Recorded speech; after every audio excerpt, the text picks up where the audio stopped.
calaykum waraxmatullaahi wabarakaatu. Kusoo dhawaada Somali Motivation Podcast.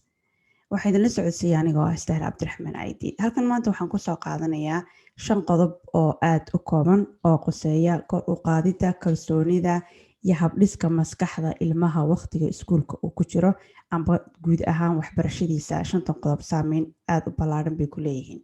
Sidoo kale waa 5 qodob oo ka hortagi kara dhibaato ilmaha iyo waalidkaba kasoo gaari karto iskuulka iyo iyaga dhexdoodaba oo xiriirkooda wanaajin karta. Haddii aad doonayso barnaamijka oo dhammaystiran waxaad ka dhageysan kartaa amba isagoo faahfaahsan Somali Motivation Podcast. Halkan waxaan kusoo gudbinayaa isagoo aad u kooban. Qodobka koowaad ayaa waxaa la odhan karaa saameynta tooska ku leh waxbarashada ilmaha iyo kalsoonida iyo habdhaqanka iskuulka uu ilmuhu ku dhaqmaba. Waxa weeyaan in aad loo ilaaliyo waqtigu ilmuhu seexdo, taasoo saameyn toos ah ku leh concentrationkiisa amba inuu ka bogto oo uu ka bogto casharada fasalka iyo iskuulka dhexdiisa ka socda. Waxa macallinku leeyahay saaxiibadiisa kale inuu ciyaaro, inuu ka qayb qaato sportska, sababtoo haddii uu ilmuhu waqti fiican seexanin oo hurdo ka dhargin, maskaxdiisa, naftiisa iyo jirkiisa intuba way daalan yihiin. Fasalka markuu yimaadana way ka muuqanaysaa. Sidoo kale waxaa dhici karta ilmaha akhlaaqdiisa inay wax ka bedesho oo isagoo mar walba daalan oo dhibsanaya hadalka iyo waxqabadka iyo wax dhageysiga iyo caruurta inuu la ciyaaraba inay keento inuu mar walba xanaaqo, kadibna ilmihii uu noqdo ilmo dagaal badan amba iskuulka ku dagaalama. waana saameynta ugu yaray u geysan karto runtii. Marka ilmaha waqtiga uu seexanay in la ilaaliyo oo hore loo seexiyo oo daalka laga ilaaliyo maalmaha iskuulka wax badan bay u taraysaa, saameyn weyn oo ku leedahay. Qodobka labaad ayaa waxaa odhan karaa waa la sheekaysiga ilmaha.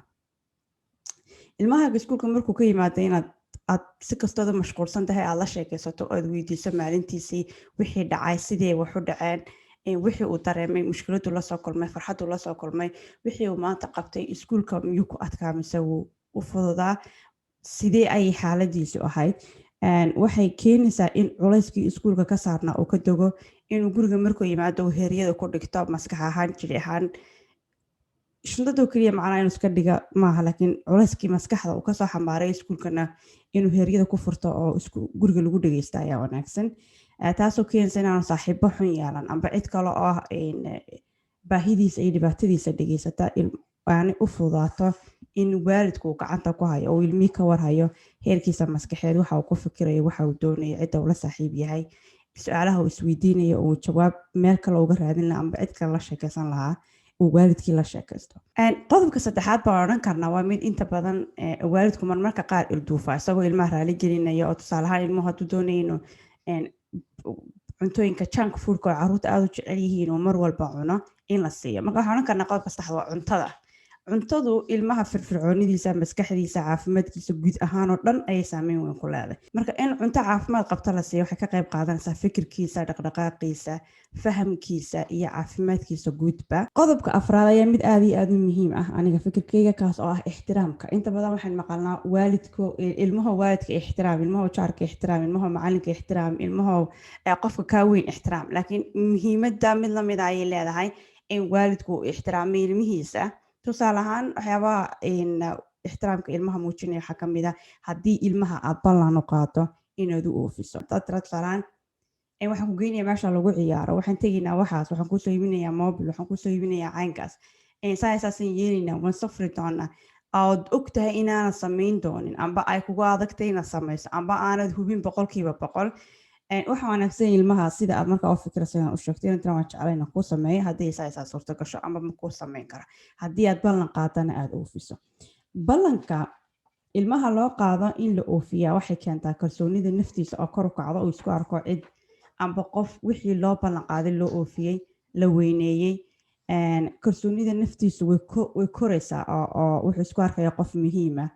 Waxay kor u qaadaysaa kalsoonida uu waalidka ku qabo, waxa uu kor u qaadaysaa kalgacaylka uu waalidka ku qabo, waxay kor u qaadaysaa shakhsiyadiisa uu bulshada hadhow kula dhaqmayo uu noqdo qof runta sheega, ballanka ilaaliya, ummadda kalena ixtiraama.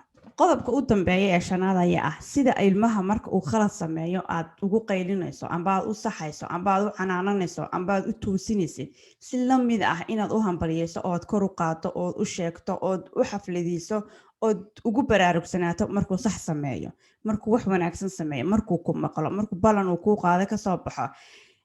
Haddii khaladka ilmuhu uu leeyahay uun la saxo oo khaladka ilmaha indha loo yeesho oo wanaagiisa indha loo yeelanin waxay keenaysaa inuu noqdo qof kalsoonida naftiisu aad iyo aad u hooseyso waxay noqonaysaa inuu noqdo qof dadka raali geliya mar walba isku daya inuu waalidkii raali geliyo oo isla talo kaas waalidkaa maxaa raali gelinaya talo haddaa saa tiraado waalidkaa ma kugu farxaya haddana markuu weynaadana wuxuu noqonayaa un qof dadka kale raali geliya hadduu shaqo helo booskiisa raali geliya oo bulshada raali geliya oo mar walba waxay dadka kale ka fikirayaan iyo sidii uu u sixi lahaa ka fikira taasina waxay keenaysaa inuu noqdo qof kalsooni xun oo aan dantiisa raacan danta dadka kale siduu u raali gelin lahaa raaca laakiin haddii saxay wuxuu ku saxsan yahay wuxuu ku xun yahay labadaba si isku mida loogu dhiirigeliyo si isku mida loogu saxo wuxuu noqonayaa qof dheeli tiran oo khalad iyo sax labadaba leh wanaag iyo sax labadaba leh haddii la saxa aan u arkay in la xaqirayo haddii uu wax sameeyana u arka oo isku arko qof u qalma in la hambaliyeeyo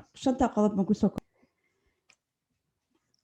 oo ah waqtiga ilmaha uu seexanayo cuntada uu cunayo la sheekaysiga ilmaha lala sheekaysanayo ixtiraamka loo hayo iyo ku baraarugsanaanta ilmaha in la saxo sidoo kalena la hambaliyeeyo aad iyo aad baan idinka mahad celinaya waqtigiina asalaamu calaykum waraxmatullaahi wabarakaatu